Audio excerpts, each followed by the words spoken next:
Hello everyone, welcome to Ansarkari. In this video, we'll continue with the newspaper session, and today we'll be continuing with the newspaper of 3rd May 2024. The Judiciary Shadow over Standard Essential Patents. So, standard essential patents are they include certain technologies that generally all the devices use. For example, Wi-Fi, Bluetooth, 5G, USB, GPS, etc. So the people who invented them or the people who have the patents, that is the intellectual property rights. So they sell or they have to, the companies, they have to give a certain amount as compensation in order to use these technologies in their devices. So here this article is talking about that itself and how is the role of judiciary in minimizing the amount of these standard essential patents so that more of the industries and like the businesses, especially in the manufacturing sector, they can grow. Because the challenges that are faced by the companies are majorly that they have to pay a huge amount in order to have the approval of these companies who have created these technologies. So these are the set standards and they're like very important as they create compatibility because every device it must have like the same size of SIM slot in order to be compatible with the respective technologies. The patent holders they can control which company they can allow or not. Therefore these technologies must be freely available. If not, there must be a minimum amount that is supposed to be paid because since it is not the small companies, they are not able to work with such hefty amounts for patents. यहाँ पे the example that was mentioned was that of Micromax and Ericsson. Since Micromax had to pay to Ericsson to use these technologies, they charged a huge amount. And now Micromax is like a nearly downtrodden company. So one important term here was FRAND, that is fair, reasonable, and non-discriminatory use for the purpose of these patents in regard to these patents. Then important body here is the Competition Commission of India, and its work is against the restrictive trade practices, and it should supervise these companies such as Ericsson, etc. Here, the role of judiciary becomes very important, and as the article suggests that judiciary is lethargy and there should be a robust functioning of this activism so as to prevent the rights of the small manufacturers. जैसे कि production linked incentives, etc., they are given for the manufacturing center, even design linked incentives, so as to enhance their performance and contribution to the economy. But these practices of patents, they are somewhat restricting these companies to grow. Therefore, there must be set protocols that must be followed. And challenges, the main challenge is this itself that there are no set parameters for setting up of protocols and their operation, etc. Therefore, the Indian government must intervene and put in place measures to regulate the standard essential patents before the judiciary takes a lot of time to take decision regarding this. Anyone wants to add this?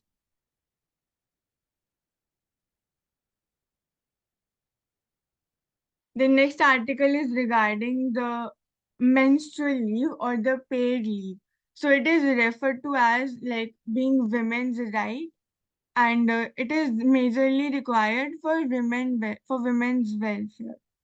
Now there was a debate in 17th Lok Sabha in December 2023 on menstrual leave, but there was no outcome as such. Now there have been several such previous bills. For example, in 2018, we had Women's Sexual, Reproductive and Menstrual Rights Bill. So in 19 May, we had Right to Menstrual Hygiene and Paid Leave Bill. So in 13, we had this act, which is the Sexual Harassment of Women at Workplace, Prevention, Prohibition and Redressal Act. So even that can be related to this particular area. Discussing about the major challenges here, then employers' preference over the of the females would change. They would prefer hiring males over females as they know that they will have to grant in the same pay, they will have to grant more leaves to the women due to their rights. This is one of the challenges. Then actual physiological competition at workplace, because the women, even they might not redeem or avail the rights or the leaves that are given to them, because they might think that the male counterparts, they might be better at work due to this particular reason, and they might even get chances of promotion, etc. But there are several concerns surrounding implementation as to what can be the proof that the female is going under the menstrual cycle, etc. The arguments that are in support of this are the lack of access to affordable sanitary products and clean and hygiene places that are mainly not present at the workplaces, and the stigma associated with the menstrual cycle. Then limited healthcare services are also available, so that is why it is better so that the women take leave and rest at home during the days. Then intervention in various other sectors and various other areas like the MG Narega, and even in the platforms like Swiggy, Zomato, etc., they must be there. Then regarding the other countries, they have also implemented these. For example, Japan introduced menstrual leave in 1947, Indonesia in 1948, and even South Korea. So they have ended the prejudices and stereotypes around the menstruation. So this must be there. And even in India, in Kerala, 1912 में ही the discussion on menstrual leave and products, they started. And especially they were implemented for the students, like during examinations, etc.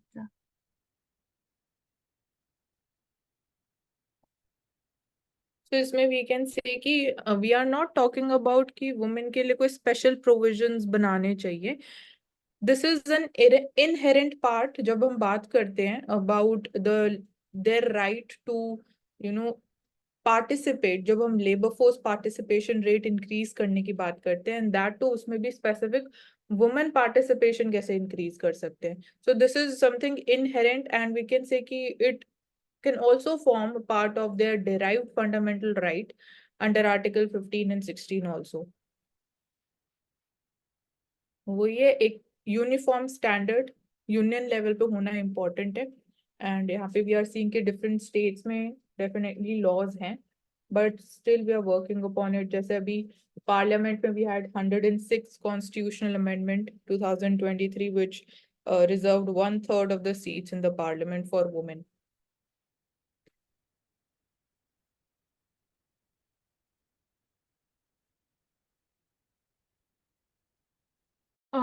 This article is written by the Foreign Minister of India, which is Mr. S. J. Shankar. And as the title suggests, Vishwa Bandhu Bharat. Then several keywords like Bharat First, Make in India, they are all mentioned in this article.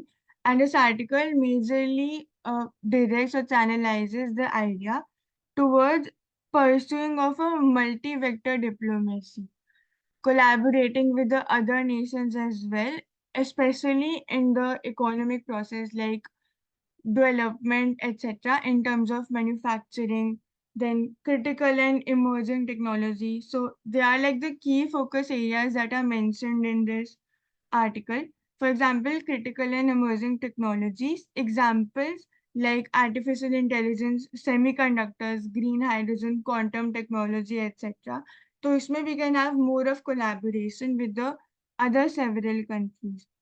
फिर supply chains पे focus करना, ensuring more reliable manufacturing, basic needs and like critical infrastructure. फिर research, design and innovation, it also becomes a very important area. तो इसमें we have various fellowships, etc. For example, JRF is there, then SRF is there, in order to promote the practice of research among the students. Various schemes are like Imprint and Impress. So, Impress is specifically for the research in social sciences. And then we also have STRIDE, which is uh, the transdisciplinary scheme for transdisciplinary research for India's developing economy. So various other sectors like defense, तो etc. अगर इसमें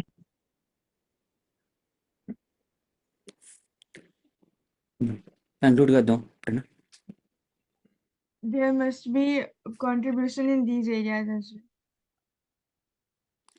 अगर इसमें बोलेंगे विश्व बंधु, बंधु मतलब बिग ब्रदर, तो हाउ कैन इंडिया बी विश्व बंधु इन ऑल विच सेक्टर्स? तो फर्स्ट ऑफ ऑल इसमें वी कैन डिराइव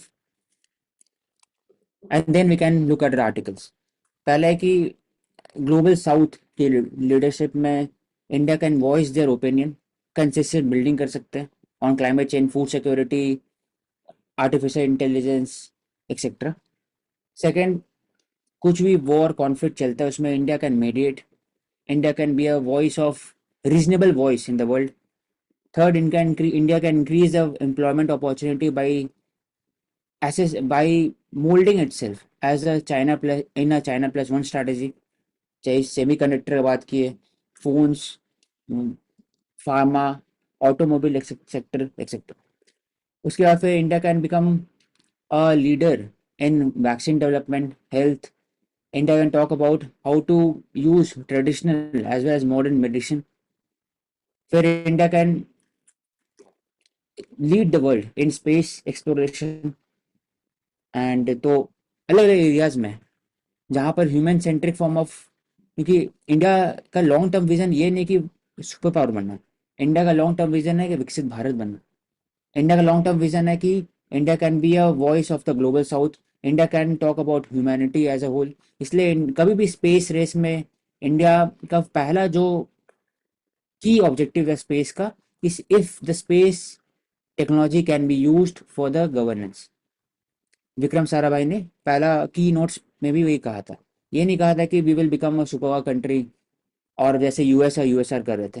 तो हर एक फील्ड में, चाहे वो स्पेस रहे, क्रिटिकल टेक्नोलॉजी रहे, आर्टिफिशियल इंटेलिजेंस है, हर बार इंडिया टेक्नोलॉजी को यूज करते हैं for the governance perspective, for the human centric. तो इसी में वी कैन से कि हाँ, इंडिया अपने आप को as a hegemonic power portray नहीं करना चाहता है। We want to promote multilateralism at the same time. But जो इंडिया का रोल है, वी वांट कि हमारा जो रोल है दैट शुड बी इररिप्लेसेबल। मतलब कोई और पावर उस चीज को या हमारा जो रोल है कोई और उसको रिप्लेस नहीं कर सकते। तो जैसे यहाँ लिखा है, we need to develop deep national strength या leap frogging to the critical and emerging technologies. Yes, next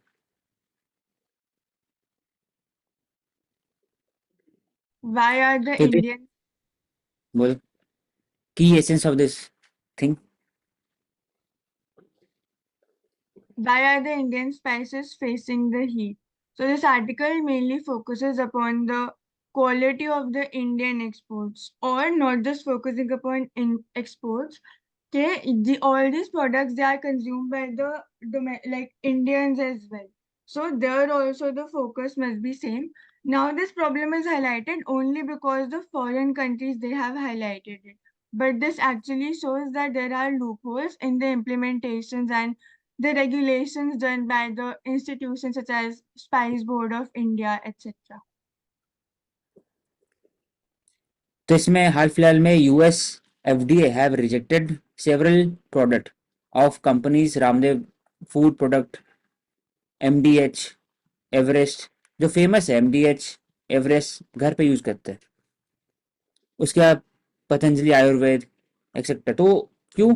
Salmonella उसके कारण उन्होंने अवॉइड किया, रिजेक्ट किया।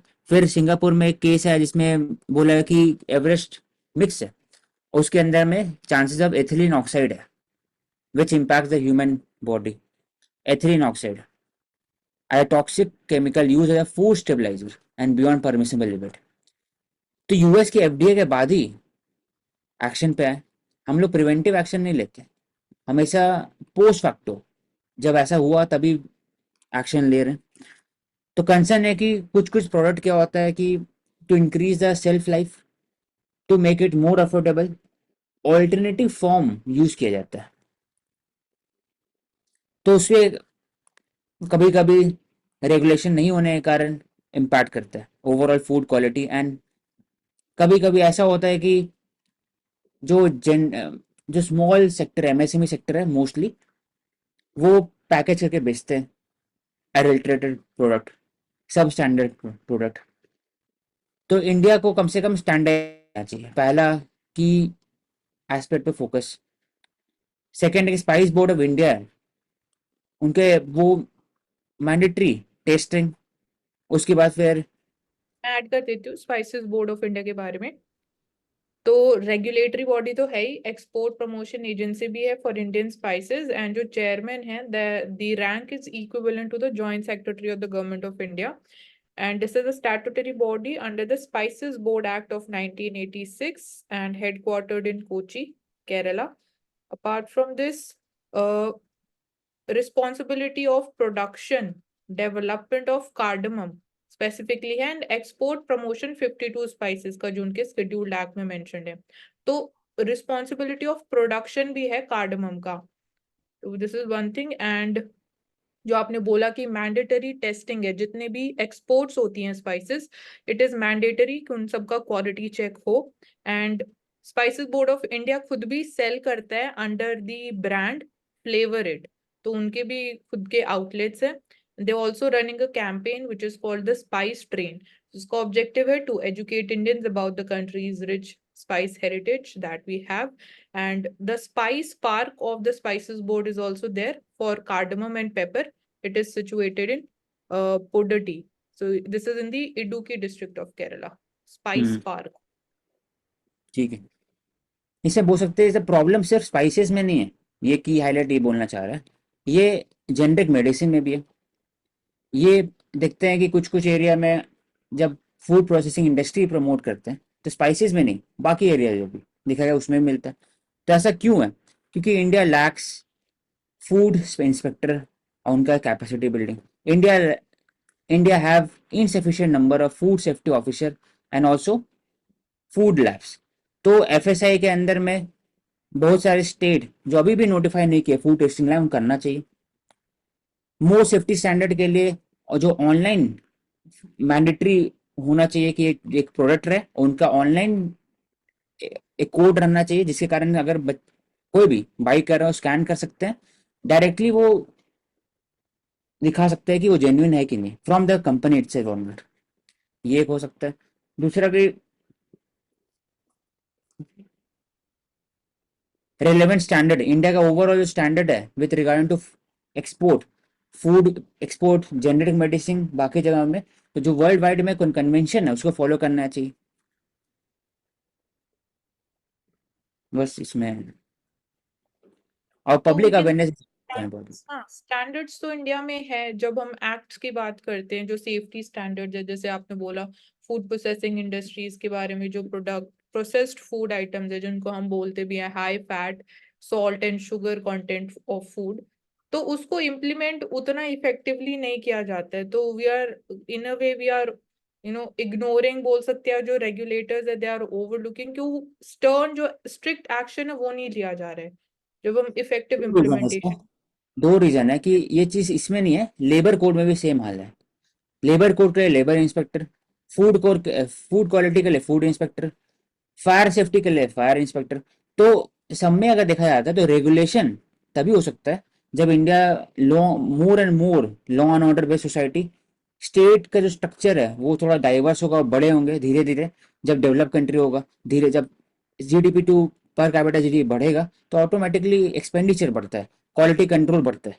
तो वो एक फोकस होता है। सेकेंड, कि जब initial stage of manufacturing based society होता है, जो इवोल्यूशन होता है, तो उस समय मोर फोकस किया जाता है on the quantity rather than quality.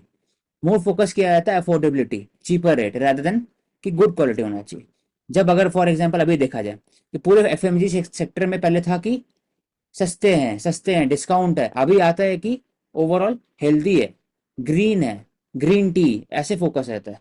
सस्ते पे फोकस कम, ग्रीन टी फोकस ज्यादा, हेल्दी स्नैक ऐसा लिखा था। क्यों? क्योंकि माइंडसेट चेंज हुआ ओवरऑल, और फिर परचेसिंग पावर बढ़ा है, तो वो इसमें भी चेंज होगा, लेकिन it will take time.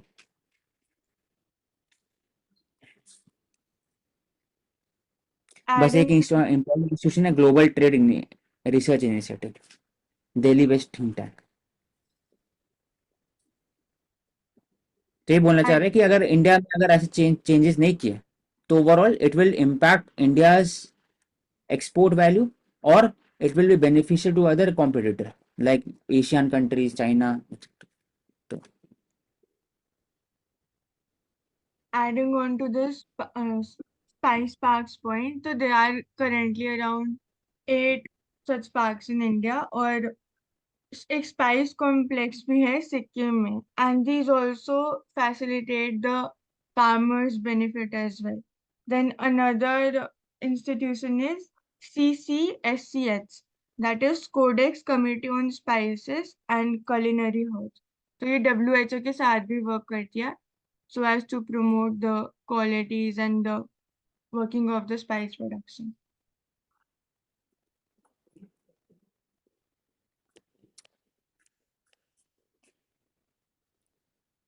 Next is regarding the conflict in Manipur, which is still existing, and the major causes of violence, they are like self-protection and like competition in order to save one's status, identity, etc., or jobs or resources so as to conserve them.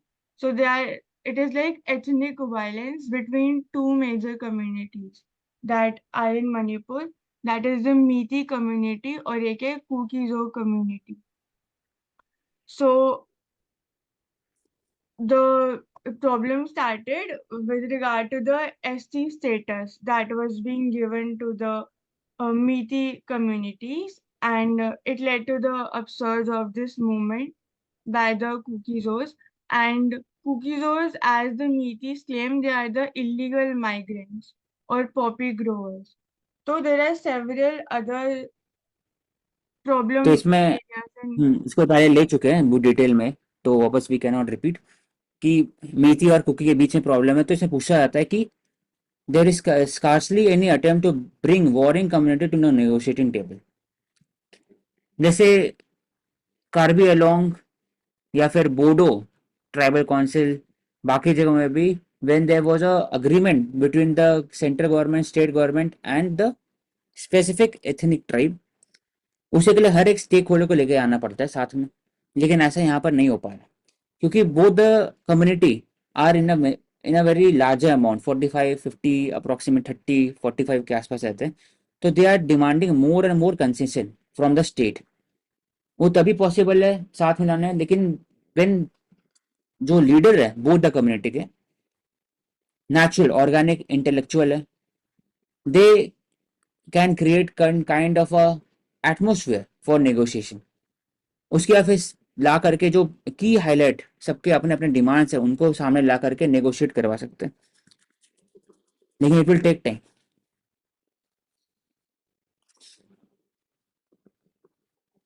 क्योंकि अभी पहले army को control करना ही मुश्किल है, क्योंकि army attempt take away arms ammunition was थ्वाटेड by protection in Bishnupur. परसों भी एक था एक वीडियो जिसमें विमेन वे standing in front of the army vehicle. तो लॉ एंड ऑर्डर जब स्टैब्लिश करेंगे उसके बाद ही आप नेगोशिएट कर सकते हैं।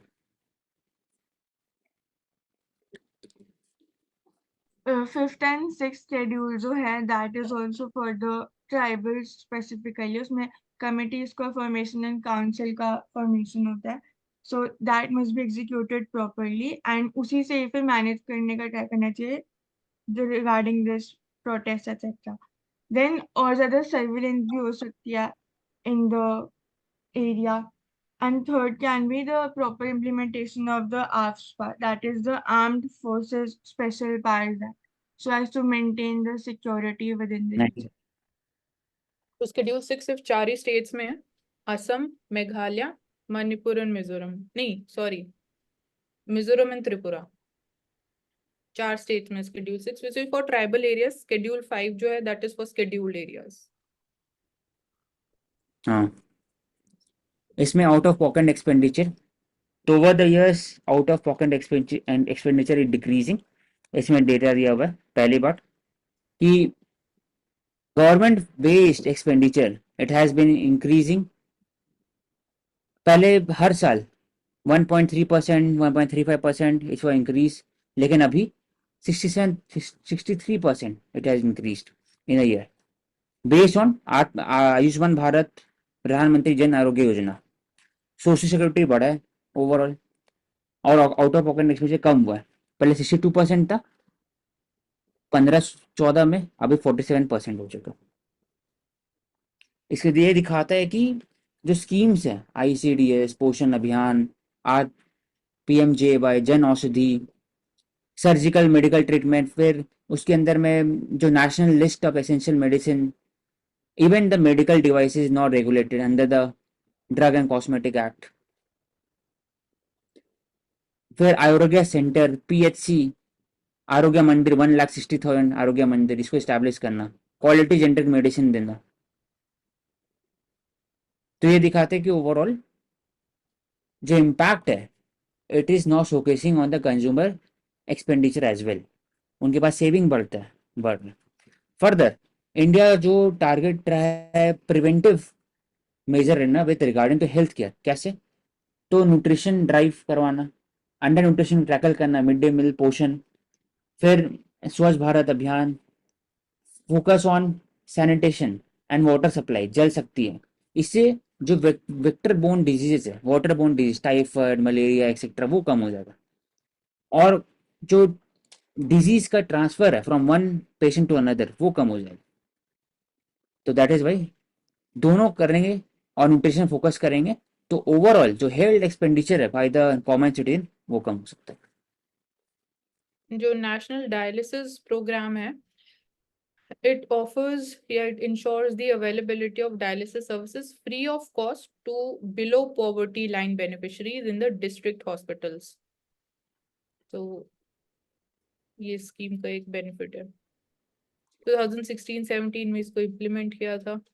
And there are close to 1,350 dialysis centers which are working in the country. और one nation one dialysis concept ये भी है, एक पोर्टल भी है इसका पूरा प्रॉपर, एंड दे कैन, मतलब जो बेनिफिट्स हैं डायलिसिस अगर उनको कराना है तो they can avail those benefits with the help of Ayushman Bharat health account. ID है पूरी इसकी भी। Ayushman Bharat. Next, global spy game. तो इसमें कीवर्ड बस बिग फाइव आईज हो गया। It is a formal institution for exchange of the intelligence agencies और उनका data with the countries. Anglo Saxon country है, New Zealand, Australia, UK, Canada and US। India का response difference रहा है दोनों के लिए, US के लिए और कनाडा के लिए। ऐसा एलिज किया इंडिया के ऊपर कि जो अभी के हेड है, that is heading the raw and department, उन्होंने एक असैसिन को भेजा था और गुरपाल सिंह पन्नू जो खालिस्तानी सेपरेटिस्ट को मारने की कोशिश की थी। It is just like KGB और मोसाद इसराइल के। तो इंडिया का स्टैंड रहा है कि the media should not go by the speculative reports, proof नहीं है सामने में और ऑनगोइंग प्रोब है। तो इंडिया का एक और स्टैंड अर्थशास्त्र डिप्लोमेसी। पहला है कि एस्पियोनेज और कोवर्ट ऑपरेशन इंपॉर्टेंट होता है, जैसे अनएंडिंग गेम में भी बोला गया, या फिर ब्रिटिश क्रिस्टोफर एंड्रो ने बोला कि हर बार खाली सॉफ्ट डिप्लोमेसी करना सूटेबल नहीं होता है, क्योंकि लोग मानते नहीं है, they do not fear the state. तो आपको कुछ ना कुछ करना पड़ता है to enforce, to deter the anti social element from harming the country and citizens.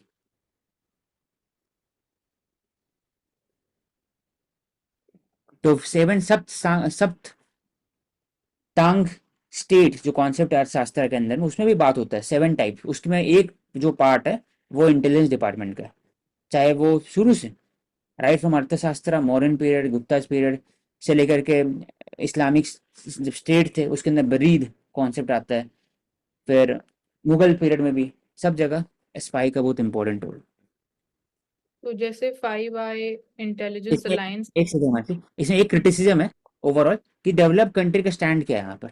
Develop country का स्टैंड बहुत डुअल है, नीचे है, हिप्रोक्रेसी बेस्ड है।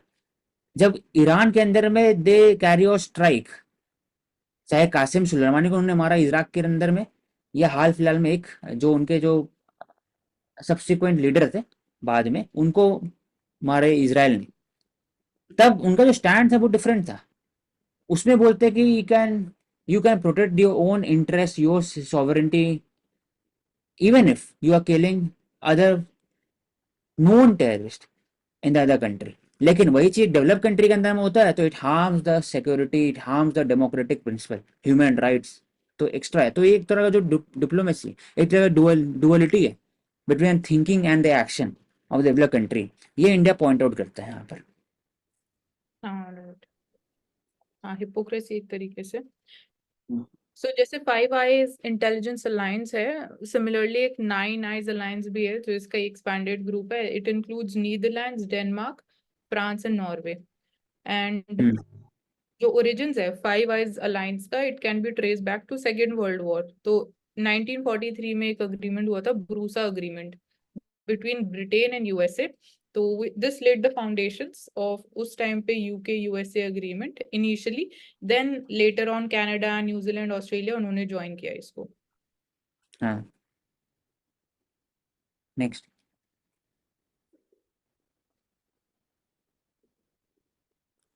How to decide domestic violence damage, injury और एबिलिटी टू पे। तो इसमें क्वेश्चन उठता है कि डोमेस्टिक वायलेंस के जो कंपेंसेशन है वो कैसे डिसाइड होगा। जितना औकात है जो मारने वाले पर, कितना औकात है पे करने का उसके ऊपर, कि जो डोमेस्टिक वायलेंस से पीड़ित है उन पर कितना, उनको कितना अत्याचार किया जा रहा है, कि उसके इंटेंसिटी पर। तो ये दोनों क्वेश्चन उठते हैं, ये इस पे क्वेश्चन उठता है। तो law defines an aggrieved person as any woman who has been in a domestic relationship with the respondent who alleges to have been subjected to any kind of domestic violence by the respondent। DV act, domestic violence act 2005, इसके अंदर deciding compensation, Delhi court ने कहा चतुर्भुज Sitabai case में कि rather इसमें objective maintenance proceeding is not to punish a person in the past neglect but to prevent the destitution of the relative wife by providing her basic necessity, food, clothing and shelter. Same चीज लिखा गया, बोला गया राजकुमारी के 1970 में उसमें 25% of husband net salary देना चाहिए। तो इसमें क्वेश्चन उठता है कि सैलरी देने से, कंपनसेशन देने से डोमेस्टिक वायलेंस कम हो जाए, तो ऐसा नहीं है। ये cases, it is very anti human rights, it is very detrimental to the civilisation. इसलिए अभी तो विमेन सेंट्रिक है, लेकिन हो सकता है लॉन्ग टर्म में जेंडर न्यूट्रल भी है। लेकिन ओवरऑल इसमें बात होती है compensation can only lead to, ऐसा लगता है कंपनसेशन से आप you are informally legalising domestic violence compensation से। तो rather than compensation, deterrent should be provided, मेरा ये स्टैंड रहता है। मानसी आपको अगर ऐड करना है तो कंपनसेशन खाली शॉर्ट टर्म है इसमें, हाँ क्योंकि राइट। एब्सेंस ऑफ इस क्लियर प्रेसिडेंट, डैमेज नहीं है, कैसे पता लगेगा कितना कंपनसेशन देना है, और कंपनसेशन क्या दूर हो जाएगा क्या, हाँ मानसिकता से दूर होगा। तो परमानेंट सोल्यूशन नहीं हुई। तो हम्म, ये जो एक्ट है domestic violence act 2005, this is gender neutral. दोनों बात करते हैं, फीमेल लिव इन पार्टनर्स की भी बात करते हैं, वाइफ और हस्बैंड्स की भी बात करते हैं, and it includes actual abuse या थ्रेट ऑफ अब्यूज भी, दोनों एलिमेंट है, physical, sexual, verbal, emotional and economic. Her type mental, का इज हाँ मेंटल होगा। मेंशन होना चाहिए इसमें, इमोशनल हो गया तो मतलब मेंटल इंक्लूडेड होगा। एंड इसमें वही डाउरी डिमांड्स भी इसका एक एलिमेंट है। And the act covers all women who may be mother, sister, wife, widow, partners living in a shared household. Hmm Relationship जो है, it may be in the nature of marriage या adoption, that is also there. तो domestic violence it is only related to the marriage की, सब चीज हो सकता है ना, हर चीज हो सकती चीज हो सकता है, हाँ वही बोला कि मैरिज भी, अडॉप्शन भी, और it is again related to mother, sister, widows, partners, तो वाइफ्स एंड इसमें हस्बैंड। ऐसे हो सकता है कि बेटे, ऐसे नहीं है ना, बेटा बेटी पर नहीं है कि हो सकता है, वो भी इंक्लूड हो सकता है, सन डॉटर है, वो भी है, वो भी लिखा है। हुआ है। डोमेस्टिक वायलेंस है मतलब कि डायरेक्टली जो वर्ड है डोमेस्टिक, कोई भी हो सकता है कुछ इसमें। हाँ। ठीक है, नेक्स्ट।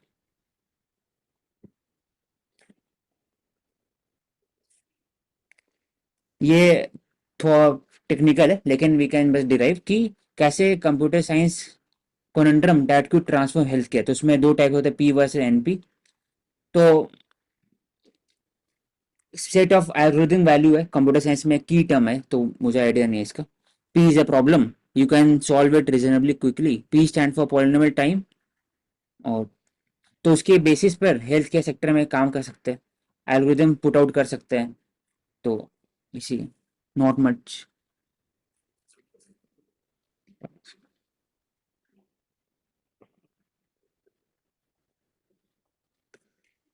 इसमें थ्री कॉन्सेप्ट है। पहला है diplomatic passport, visa. Diplomatic passport किसको मिलता है? Normal passport dark blue colour होता है, 10 साल के लिए होता है। डिप्लोमेटिक पासपोर्ट 5 ईयर्स के लिए। इम्यूनिटी मिलता है आपको कि कभी भी अरेस्ट नहीं होगा, डिटेंशन नहीं होगा आपको, और सर्टेन लीगल प्रोसीडिंग नहीं किया जाएगा आपके ऊपर में। तो किसको मिलता है? इंडियन फॉरेन सर्विस ग्रुप है, ग्रुप बी को। और टाइप टी किसको मिलता है? कि जिसको जाना ऑफिशियल वर्क में बाय द गवर्नमेंट। तो इसमें क्वेश्चन क्या उठता है कि जो ये गए थे कर्नाटका के प्रज्वल रेवाना, ये जर्मनी गए। तो जर्मनी क्यों गए? क्योंकि Germany among the 34 countries way India has signed की वीजा एग्जेम्पशन जरूरत नहीं है अगर आपके पास डिप्लोमेटिक पासपोर्ट है। लेकिन इसमें क्वेश्चन उठता है कि अगर कोई भी पॉलिटिकल पार्टी, कोई मेंबर, वो अगर बाहर जाते हैं तो they have to give certain kind of